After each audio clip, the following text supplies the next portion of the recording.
Hey guys, what's up? It's me, Thomas. Today, well, we have a game theory. This is FNAF, the theory that changed everything. Now, I have to apologize right now because I haven't been able to record all week because, well, I have work from 8 to 5:30 since I took summer hours the week before. And then I got classes from 7 to 9. And that just really conked me out. And not only that, I had to go to the lake. I just recently got back, and I think I'm only a few before I have to go to dinner. Not sure where, but once I get back, hopefully I'll do more. So anyway, this is the game theory one, so this just was released today, so I figured why not. So let's get into the video. I'll link this video down below, you guys know the drill, so away we go. Whoa. What the hell? What's this? Oh shit. Ooh, oh. What the hell? Ow! Oh. You okay? Jesus. Oh, hi, Mangle. Jeez. Oh, and I'm using a new camera, so I'm not sure if things are different, but hopefully things get a little better. Whoa.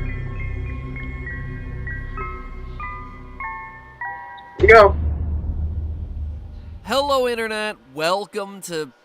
Screw it, you know You okay? by now. If I seem a bit off my game today, forgive me. Oh, yeah, the last Learn theater. Why. Pull up a chair, let's talk. Let's Last do it. episode caught you up on everything, and I do mean everything. All my past theories on FNAF 6, the gravestones, the masks, the names of the children inside the animatronics, the connections to the novels, and the identity of the puppet. But then I showed you this. The FNAF Survival Logbook. The book that, in 7 years of doing this, finally broke me. A book that contains within its pages an elaborate series of codes that serve as the key to unlocking the identity of Golden Freddy. A freaking children's activity workbook with a dabbing chica in it is the thing to defeat me. Ugh. That dabbing chica taunts me in my nightmares. The Golden Freddy's Unbreakable Code is only the tip of the iceberg. This book is like a repeated kick in the balls, as everything I thought I knew about FNAF has crumbled in front of my eyes. It's like Freddy Fazbear got a hold of the Infinity Gauntlet and snapped his fingers, and then all of my theories suddenly turned to dust. Because unlike the novels, which have questionable canonicity, the Survival Logbook outright answers a lot of our questions about these games. The answers that it provides just lead to more questions. And not stupid small questions either, like what's Mangle's gender? No! It upends huge parts of the story. The logbook is simultaneously the most important, most revealing, and most frustrating piece of evidence to ever be thrown into this franchise. Really? See, as I mentioned last time, this workbook once belonged to Mike, Schmidt. aka Michael Afton. The book establishes that Mike writes his answers in red pen. It also establishes that there's a spirit possessing the book who speaks to Mike via lightly faded text. From what I can gather, it appears to be the spirit of Golden Freddy. And starting with that information, the logbook then proceeds to drop bombshell after bombshell as far as lore reveals go. First, the book outright confirms... Damn. That's gonna be a lot of reveals.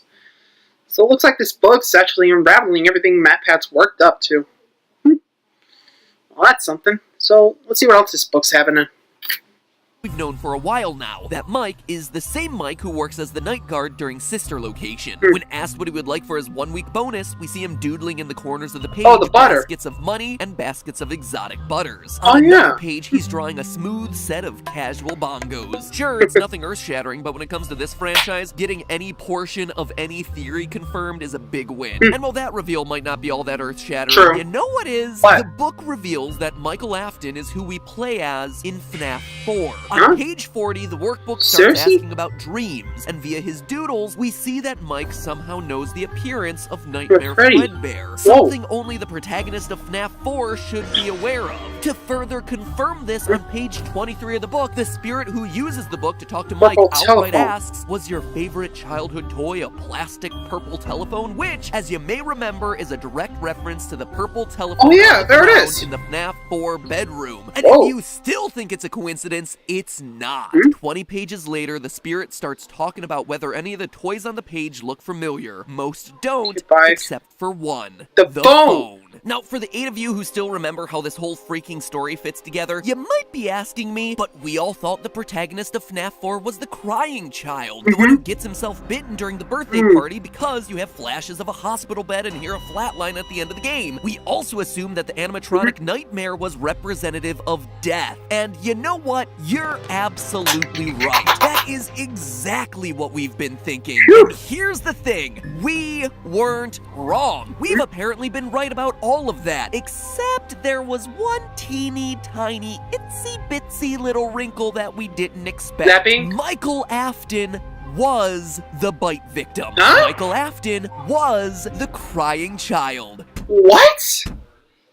Hello. I know! I couldn't believe it either. Ow. But the proof here is unquestionable. On page 75, a page asking about imaginary friends and featuring the psychic friend Fredbear plush, the spirit outright asks, does he still talk to you? And perhaps the most damning piece of evidence of all, on page 103, the huge reveal, The party quote, was the party for you. was for you. Mike Afton is confirmed to be the crying child. He's the bite victim. He's the one who, at the end of the game, apparently needed to be put back together. It seems undeniable at this point. But then that leads to the obvious next question. How could he have been bitten and died there, but then also be in sister location as an adult, gotten himself scooped, blah, blah, blah, blah, blah, until FNAF 6 when he finally burns with the rest of his family? I have been smacking my head against a wall trying to make sense of it all. And I have some theories.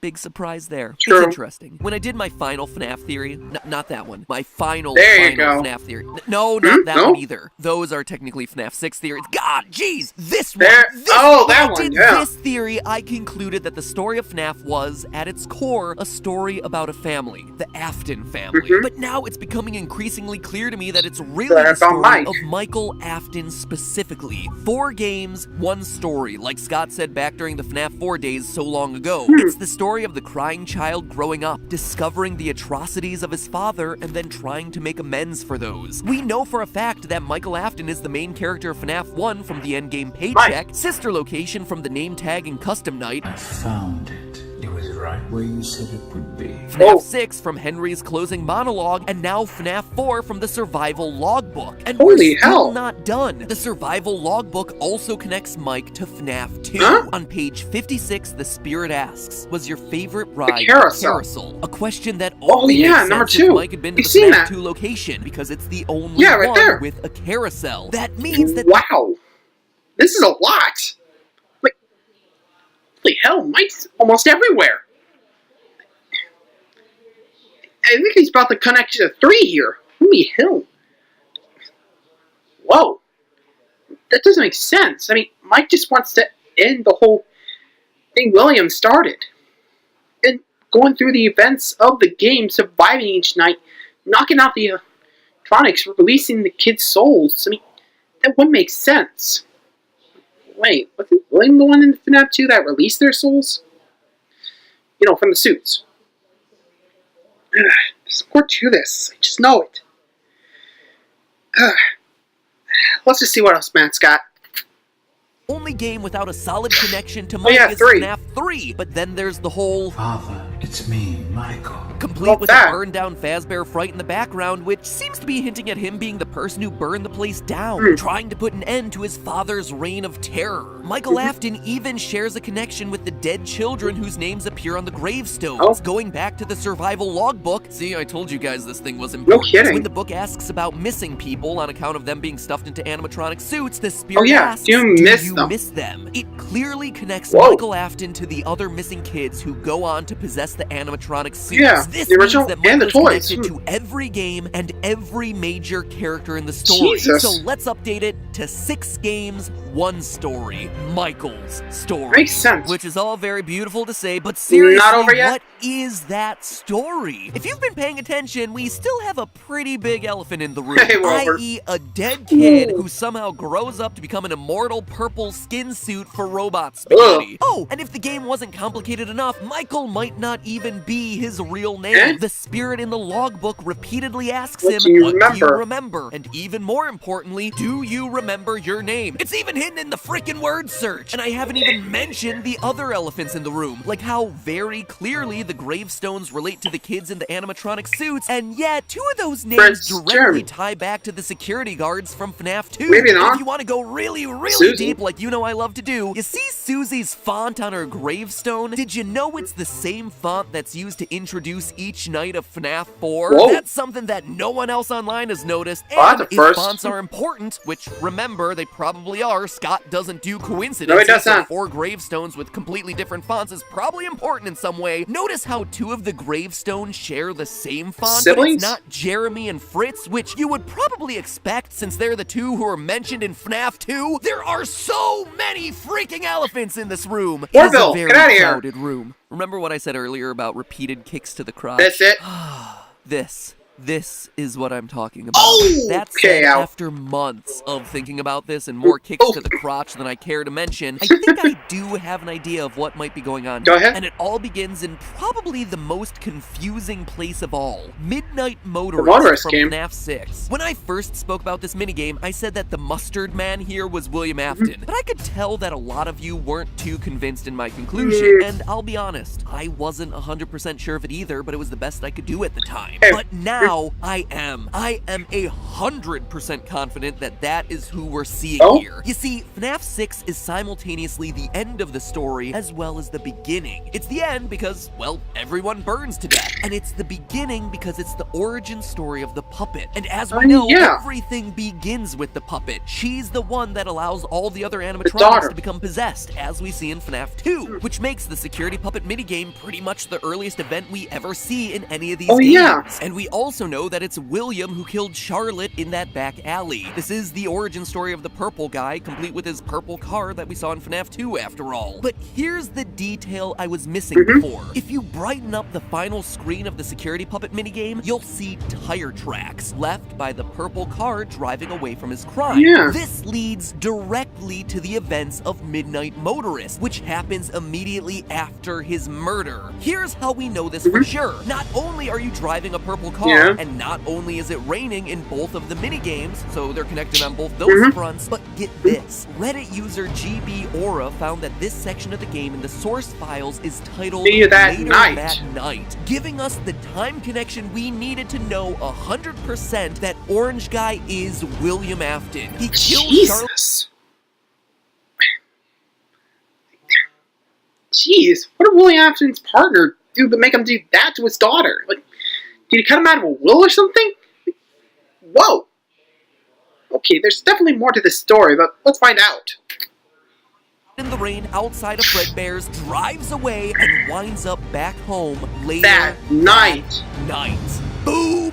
Proven, locked and loaded. And looking at this minigame, knowing what we know now about Michael being the crying child, we know that the couch potato here is his older brother. Mr. Foxy Mask let me shove my brother into an animatronic mouth and get him killed, speaking in his signature gray text, who Jeez. apparently no longer has a name, which leaves Oh, Michael bye. as the one who escaped to that place again. That is who William is mad at, with that place being Actually, the obviously FNAF none 2. other than Freddy's. And from there, a lot of pieces start to fit together. William's frustration with Michael escaping explains why we see him have surveillance cameras all over his house and sister Okay. location. It's not an experiment or anything. He is literally keeping tabs on the boy who keeps running away. It also explains why we see Michael, the crying child, locked in his room throughout FNAF 4. Yeah. William himself says at the end of Midnight Motorist that Michael will be sorry when he gets back. And he is, as William constantly locks him in his room, making him unable to escape anymore. Damn. All of this might even explain the rationale for the nightmare animatronics. William built them, or else used his mind-altering sound disc that first appeared in the book and that we talked about in a previous theory, to scare Michael so that he would stop wanting to go to the restaurant in the first place. That's why he's so scared of the place when we see him in FNAF 4. Oh.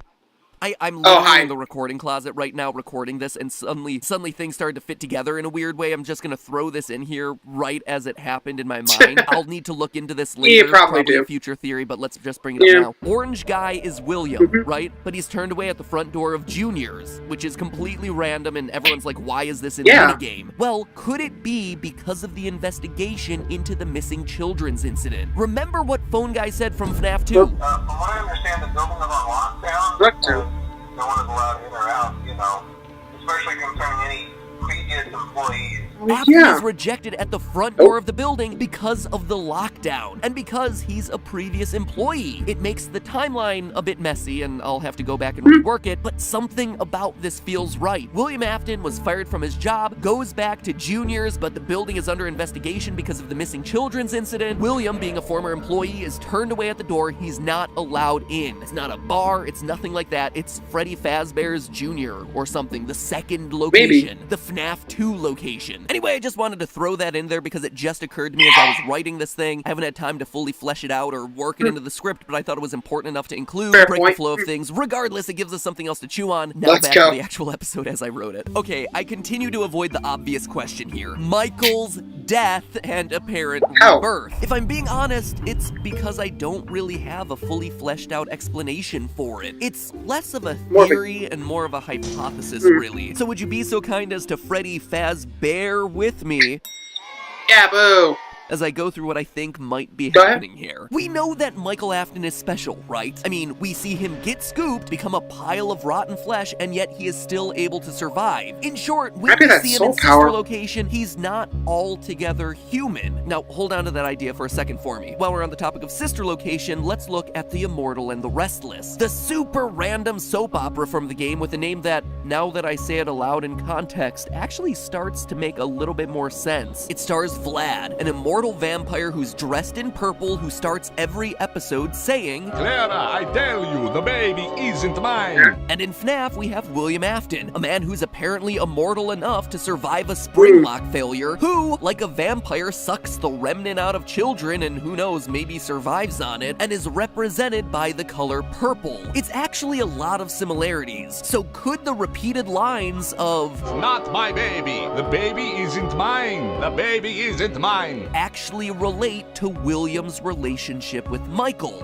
What if Michael isn't actually William's son? It seems like it would be a logical leap, but we know for a fact that Michael's real name isn't Michael. Remember what the logbook said. Do you remember your name? Well, of course he does, logbook. He wrote it on the front cover, Mike, unless, of course, that's not his real name. So you got all those details? Good, because here's where all this random observation comes together. In the novels, one of the big overarching storylines is that the main character, Charlotte, had a twin who was kidnapped by Springtrap when she was younger. At the end of the second book, it's revealed that the twin wasn't actually kidnapped, it was her, which seems to imply that Charlotte and her twin were one and the same, or were somehow interchangeable. Then, in the final pages, Charlotte dies from a spring lock failure, only to miraculously come back to life unscathed in the next few days as if nothing had ever happened. There are also a lot of clues sprinkled throughout the book that William Afton has the ability to create hyper-realistic humanoid robots. I even mentioned that briefly during a past FNAF theory. I haven't even gotten to how I think the main character of the book series is probably a robot, but again, those are all theories for other days. Long story short, everything seems to point to Charlotte in the books being an AI. Maybe at one point she was a person, but she died or was kidnapped at an early age, and ever since, her personality has been programmed into a computer where she's now able to be replicated over and over again into a super advanced robot that's somehow now able to grow and develop. I didn't write the books, okay? Now, obviously, the two are vastly different canons, but the games and books do relate in a lot of ways, and we know in the games from William's daughter Elizabeth that full-on personalities of individuals can get programmed into AI. Elizabeth goes on to possess the spirit of baby. So what if